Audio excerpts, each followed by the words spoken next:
ಬರಬೇಕೆನ್ನುವಂತಹ ಕಾರಣಕ್ಕಾಗಿ ಈ ವೇಷವನ್ನು ಮಾಡಿದ್ದೇನೆ. ಗೊತ್ತಾಗಿಲ್ವಾ ಶ್ರೀನಿವಾಸ? ದೇವರೇ ಬಂದದ್ದೀಗ. ಯಾಕಾಗಿ ಬಂದದ್ದು? ಪದ್ಮಾವತಿಯನ್ನು ಮದುವೆ ಆಗಬೇಕೆನ್ನುವಂತಹ ಕಾರಣಕ್ಕಾಗಿ ನಿಜ ವೇಷನೇ ಹೊಸ ಆಗಬೇಕು ಸ್ವಾಮಿ. ಅದಕ್ಕಾಗಿ ಹೊರಬಂದಿರುಕೊಂಡು ಧರಿಸಿ ಬಂದಿದ್ದೇನೆ. ಎಲ್ಲರ ಕಡೆಯನ್ನು ಹೇಳ್ತಾ ಹೇಳ್ತಾ ಮುಂದುವರೆದು ಹೋಗ್ಬೇಕು. ಎಲ್ಲಿಂದ ಆರಂಭ ಮಾಡಿ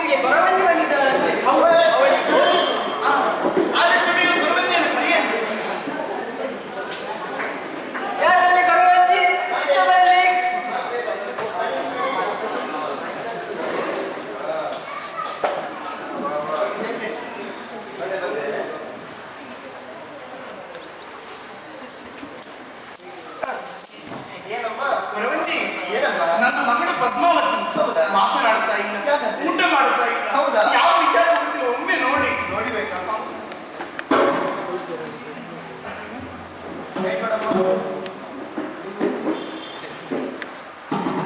ಮೊದಲಾಗಿ ಇಷ್ಟ ದೇವರು ಸ್ಮರಿಸಬೇಕಾಗಿದೆ.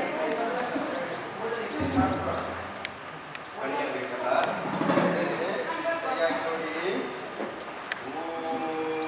ಜೈ ಅಮ್ಮ, ನಿಮ್ಮ ಮನವಿಹಾರಕ್ಕೆ ಹೋಗಿದ್ದಾಳೆ. ಹೋಗಿದ್ದೆ. ಹೌದಂತೆ. ಹೋದದ್ದು ಮಾತ್ರವಲ್ಲ, ಪರ ಪುರುಷರನ್ನು ನೋಡಿದ್ದಾಳೆ. ಪರಪುರುಷ ನನ್ನ ಮಗಳು. ನಿಮ್ಮ ಮಗಳು ಸುಳ್ಳು ಹೇಳುದು. ಹೌದೇನು ಹೇಳಿ. ಹೌದಂತೆ. ಅವಳ ನಂಬೇಡಿ, ಅವಳ ನೋಡಿದ್ದಾಳೆ. ಅಷ್ಟು ಮಾತ್ರವಲ್ಲ, ಅವನು ಏನು ಬಂದಂತಹ ಕುದುರೆಗೆ ಕಲ್ಲನ್ನು ಬಿಸಾಡಿದ ಪರಿಣಾಮ ಕುದುರೆ ಸತ್ತು ಹೋಗಿದೆ. ನೀವು ಮುಖ್ಯವಾಗಿ ಒಂದು ಇರುವೆಯನ್ನು ಸಾಯಿಸಿದವಳೆಲ್ಲ ಕುದುರೆ. ಅದು ಇರುವೆ ಕುದುರೆ ಹೇಳಿ ಮತ್ತಂತ ಹೇಳುದು. ಕುದುರೆಯನ್ನು ಸಾಯಿಸಿದ್ದಾಳೆ ಅಂತ. ಹೌದೇ? ಹೌದಂತೆ. ಹೌದಾ? ಆ ಕುದುರೆ ಪ್ರೇತ ಹಿಡಿದುಕೊಂಡಿದೆ. ಈಗ ಏನು ಮಾಡುದು? ಪರಿಹಾರ ನಾವೇ ಹೇಳ್ತೇನೆ. ಏನು? ಆನಂದ ನಿಲಯ ಬಕುಳಾದೇವಿಯನ್ನು ಬರ್ತಾರೆ. ಅವರ ಮಗಳಂತಹ ಶ್ರೀನಿವಾಸನಿಗೆ ನಿಮ್ಮ ಮಗಳಂತಹ ಪದ್ಮಾವತಿಯನ್ನು ಕೊಟ್ಟರೆ ನಡೆಯಲಿಲ್ಲ. ಆ ಕಾಲಕ್ಕೆ ನನ್ನ ಮಗಳನ್ನು ನೋಡ್ಲಿಕ್ಕೆ ಕರ್ತದ ಸಂಬಂಧ ಬೆಳೆದಿದ್ದಾರೆ. ಪರಿಹಾರ ಆಗಲಿಕ್ಕೆ ಕೊಟ್ಟಲೇಬೇಕು ನೀವು. ಆ ಕಾಲಕ್ಕೆ ಹೌದು, ಕೊಟ್ಟಲೇಬೇಕಮ್ಮ. ಕೊಡ್ಲಿಕ್ಕೆ ಅಂತ ಹೇಳಿದ್ರೆ ಮಗಳು ಪರಿಹಾರ ಮಾಡ್ತಾರೆ. ಖಂಡಿತವಾಗಿ ಸರಿಯಾಗ್ತಾಳೆ. ನನ್ನ ಮಗಳು ಗುಣಮುಖ ಆಗುವುದಾದ್ರೆ ಆತನಿಗೆ ಕೊಟ್ಟನ್ನು ಮದುವೆಯನ್ನು ಮಾಡಬೇಕು. ಹೌದಾ? ಸರಿ. ಮಾತನಾಡ್ತಾ ಇರೋದ್ರಿಂದ ಊಟ ಮಾಡ್ತಾ ಇಲ್ಲ. ಇದೆಯಾ? ಹೊರಬಂದಿದ್ದೀನಿ ಗುಣಪಡಿಸಿ. ನಾನೇ. ಹೌದಾ? ನಿನ್ನ ಮದುವೆ ನನ್ನದು ಅಮ್ಮ ಏನು? ಆದ್ರೆ ಒಂದು ನಿಬಂಧನೆ ಉಂಟು. ಏನು? ಇವಳು ಬಂದ್ರೆ ಮಾತ್ರ ಮದುವೆ ಅವಳು ಬರಬೇಕು. ಅಮ್ಮ ಏನಾದ್ರು ಕೊಟ್ಟು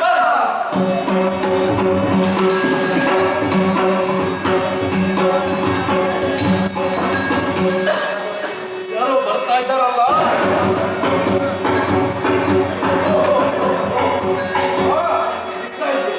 ಈಗ ಬರ್ಬೇಕು.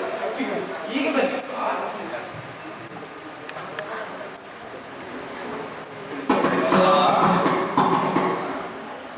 ನೋಡುವಾಗ ನಮ್ಮ ಪ್ರವೇಶದವರೇನೂ ಅಲ್ಲ ಅಂತ ಕಾಣಿಸ್ತಾ ಇದೆ. ಇಲ್ಲಿಯವರೆಗೆ ನಾವು ನೋಡಿದವರೇನೂ ಅಲ್ಲ ನಿಮ್ಮನ್ನು. ನೀವು ಯಾರು? ಎಲ್ಲಿಂದ ಬಂದು? ಯಾಕಾಗಿ ಬಂದು ನನಗೆ ಹೇಳಿರಾ?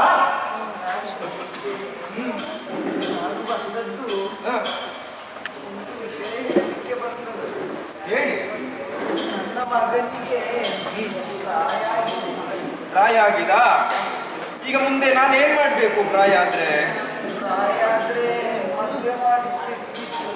ಮದುವೆ ಮಾಡಿಸ್ಬೇಕಾ? ಸರಿ, ನೋಡುವ, ಎಲ್ಲಿಯಾದ್ರೂ ಒಳ್ಳೆಯ ಕನ್ಯೆಯನ್ನು ಆರಿಸಿ ಮದುವೆ ಮಾಡಿಸ್ಬೇಕು. ಮತ್ತೆ ಯಾಕೆ? ನನ್ನ ಮಗ ಶ್ರೀನಿವಾಸ ಅಂತ. ಈಗ ನೀನ್ ಯಾರು? ನಾನು ಬಕುಳಾದಿ. ಬಕುಳಾದಿ. ಸರಿ. ಆನಂದದಿಂದ ಬಂದದ್ದು. ಓಹೋ. ನನ್ನ ಮಗನಿಗೆ ಶ್ರೀನಿವಾಸನಿಗೆ ನಿಮ್ಮ ಮಗಳನ್ನು ಕೊಡ್ಬೋದಾ? ಶ್ರೀನಿವಾಸನಿಗೆ ನನ್ನ ಮಗಳು ಪದ್ಮಾವತಿಯನ್ನು ಕೊಡುವುದ? ಹೇಗಾಯಿತು ಗೊತ್ತಾ ಇದು? ಹರಗಿ ನೀರೊಂದು ಪಕ್ಷಿಯಾಗಿ ಹಾರುವುದಲ್ಲ, ಪಂಜರದೊಳಗಿದ್ದಂತಾಗ್ತದೆ ಅದು.